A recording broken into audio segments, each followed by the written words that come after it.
Дала қорғаны. Әлхамдулилля, ояндым. Бүгін жұма күні. Досым, бірге дайындалайық. Алдымен дәретханаға кірмей дұға айтамын. Суды үнемдеуді ұмытпа, достым.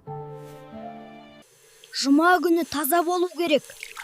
Мен дәрет алып жатырмын.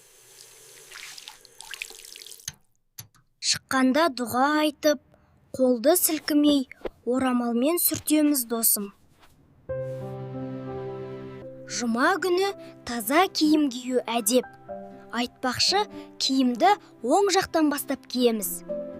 Тамақты әрқашан бисмиллямен бастаймын. Оң қолмен бастаймыз. Дәмдісін, ай! Суды асықпай ішемін. Ыстық болса, оған үрлемеймін.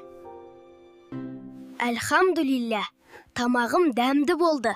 Айтпақшы, асты үйдің үлкені бастайды. Енді жұма намазына барамын.